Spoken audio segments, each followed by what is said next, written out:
Bien, la finalidad, como les señalo, es que veamos de dónde nacen todas las propuestas de organización política, de ideologías políticas, de doctrina política que tenemos hoy día en nuestras comunidades, ya sea en el Estado nuestro, en la comunidad local, criolla chilena, como también en el concierto internacional, en el concierto mundial. ¿Cuáles son las principales teorías y doctrinas políticas, ¿cierto? Ideologías políticas, estas que permean las instituciones, permean los partidos políticos y que tratan de imponer para, como decía nuestro querido amigo Nicolás Maquiavelo, adquirir el poder y conservarlo.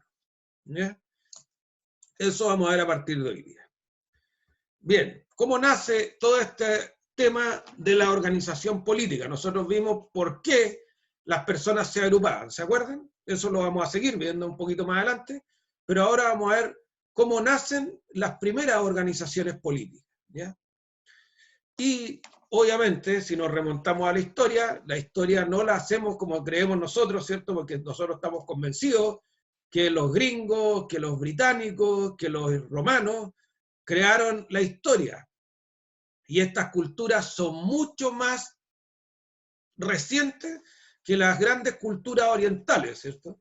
Las culturas orientales se hablan de 5.000 años antes de Cristo, ¿ya?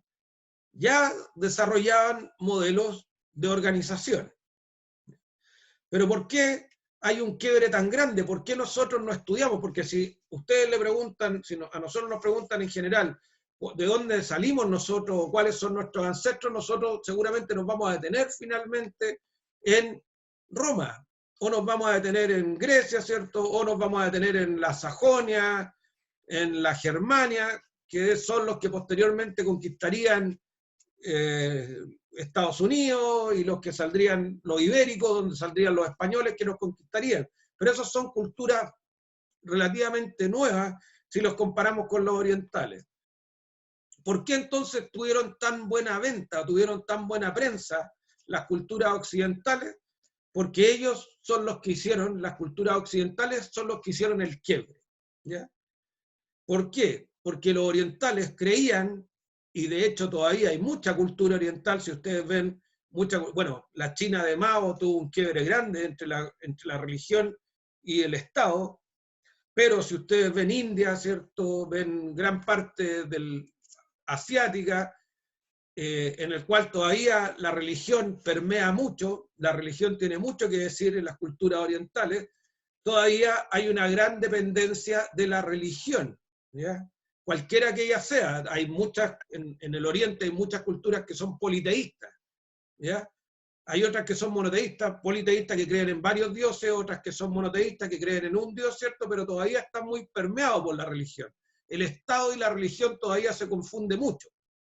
Los occidentales, nosotros pudimos hacer un quiebre, ¿ya? Que a los orientales les costó mucho, y de hecho les cuesta mucho todavía. En el Oriente, en las culturas muy separadas nuestras, al otro lado del mundo, se creía, y así partieron nuestras culturas también, que el origen del poder era divino. Dios tocaba a alguien y le decía, esta familia va a ser la encargada de gobernar. De ahí salieron los grandes emperadores, los grandes monarcas, ¿cierto?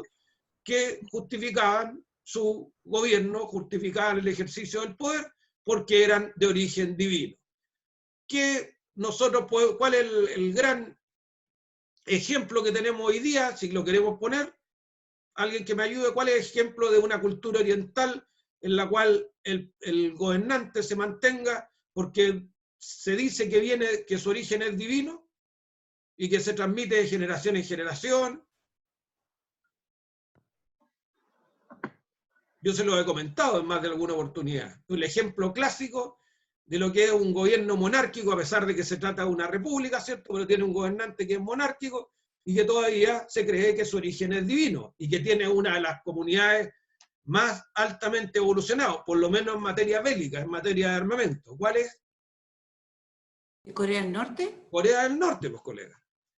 Corea del Norte, nosotros, bien, Paula, nosotros vemos todos los días siendo una potencia a lo menos bélica, no está dentro de las primeras potencias económicas ni de las primeras potencias desarrolladas, pero sí es una potencia gigante, una potencia que tiene muchos habitantes, y en él nosotros vemos que es una cultura oriental, ¿cierto? Es una cultura de Oriente, y que cree todavía, su gobierno cree que viene de origen divino. Yo les he comentado que en los textos de educación de Corea del Norte se enseña que el papá de Kim Jong-un, que es el actual gobernante, ¿cierto? Que es joven, uno gordito, que lo han visto ustedes, el papá de él se enseña en los textos escolares que tenía la capacidad de cambiar el clima, ¿ya? Que era enviado por los dioses y que tenía la capacidad de cambiar el clima. Yo le he dicho, a mí no me consta que lo haya hecho, tampoco me consta que no lo haya hecho, pero yo, por mis creencias y por mi sentido común, lo cuestiono, ¿ya? Seguramente los niños que lo educan toda su vida creyendo esto, no lo cuestionan, ¿ya? Entonces todavía, en pleno siglo XXI, bien avanzado ya el siglo XXI, tenemos gobiernos orientales que todavía sostienen que su poder viene directamente de Dios y que tienen poder y que tienen algunas características que lo hacen especiales, que no son iguales al común de la gente. ¿Bien? Eso en Oriente permeó mucho. Eso en las culturas orientales ha sido muy difícil sacarse la carga de que nosotros podemos administrar nuestro destino. Si bien existe, para los que creen, para los que son teístas, ¿cierto? Si bien existe un Dios o varios dioses, los que son politeístas, que son los, para aquellos que defienden esta postura, ¿cierto? Que defendemos esta posición, que pueden ser los creadores, o que son los creadores de todo lo que existe, entregó una definición que se llama el libre albedrío, donde todas las personas podemos definir nuestro destino. Eso a los orientales les ha costado mucho, ¿ya? Por lo tanto, estas culturas, que son mucho más antiguas que las nuestras, que las occidentales, mucho más antiguas que las romanas, mucho más antiguas que las grecias, mucho más antiguas que las germanas, que las ibéricas, creían que el gobierno era de origen divino y los que ejercían el poder eran representantes o descendientes de los dioses. ¿Qué traía con ello? Un despotismo, o sea, una tiranía. Como ellos eran elegidos por los dioses, las leyes de los terrenales, las leyes humanas, no los tocaban. Siempre los monarcas estaban por encima de la ley. ¿Por qué? Porque ellos eran enviados directamente por los dioses. No existía en ningún caso un sentido de igualdad, ¿ya? Aparecía, como dice acá, el menosprecio del súbdito y la desvalorización de la persona humana. Como el gobernante se creía de origen divino, no le costaba nada decir, córtele la cabeza a este, quemen a esta, ¿cierto? ¿Por qué? Porque él consideraba que todo el resto no tenía valor, él solamente valía, el gobernante. ¿Ya? Y pasa en Atenas, que es donde nace, yo les he mencionado, anótenlo porque esto yo se los pregunto, así como el derecho, el jus nació en Roma, ¿cierto? Es romano. ¿Sí? ¿Alguien tiene el micrófono prendido? No se escucha nada. Sí, molesta. Por favor, apaguen los micrófonos, colegas. Ya, ahora se escucha bien. Con la mano no me hagan señas. ¿Se escucha bien? Ya. Bien. Ahora lo anotan esto porque yo les pregunto, ¿por qué es importante Roma y Atenas en el devenir de el jus o de la norma jurídica? Y la respuesta es muy simple, porque en Roma nace el derecho civil, el civitas, ¿cierto? El derecho de la gente, la convivencia pacífica entre las personas, específicamente con el derecho de propiedad y todo lo que en él envuelve.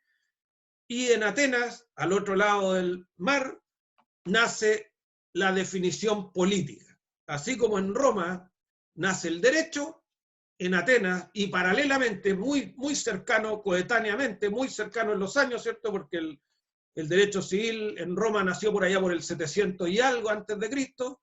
En Atenas, por allá por el 800, se estaba organizando políticamente de la mejor forma esta estructura, ¿ya? No están separados por mucha por mucho territorio, no está separado por una larga distancia, pero para la época era mucho, ¿ya? No existía mucha interacción entre las comunidades. Por lo tanto, a Atenas llegó muy tarde el derecho y a Roma prácticamente no llegó la democracia que se instauró en Atenas, ¿ya? Roma nunca podemos decir que fue una comunidad democrática, ¿ya? A pesar de que tuvieron interacciones, que hubo guerras, que las ganó Roma, que se llevaron presos, yo les he mencionado el caso de Polibio, ¿cierto?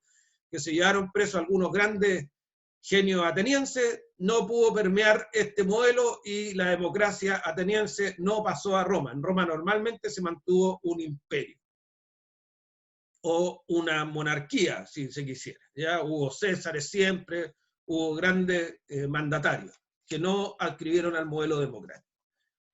¿Cómo se hace este quiebre entonces? ¿Por qué Atenas es importante? ¿Por qué nosotros no comenzamos a estudiar la política en Oriente? Porque, insisto, en Oriente ha costado mucho que se saquen la mochila del determinismo teológico, ¿ya? O sea, existen dioses que nos regulan, por lo tanto lo que hagamos nosotros los humanos es despreciable. No tiene sustancia, porque al final se determina todo por lo que los dioses quieren, o por lo que el Dios quiere, ¿ya? Eso es lo que pensaban los orientales. ¿Quién nos gobierna? Un enviado de Dios. Por lo tanto, que salga un gallo muy iluminado, una persona normal, ¿cierto? Que no se diga enviado de Dios, que salga con muchas cualidades de gobernante, no va a poder llegar a ser nunca gobernante, porque el que gobierna es de la familia del que se cree está enviado por Dios. Por lo tanto, la injerencia que tenga el hombre o las personas son despreciables, no dan sentido. Los dioses organizan nuestra vida, o el Dios organiza nuestra vida, ¿ya?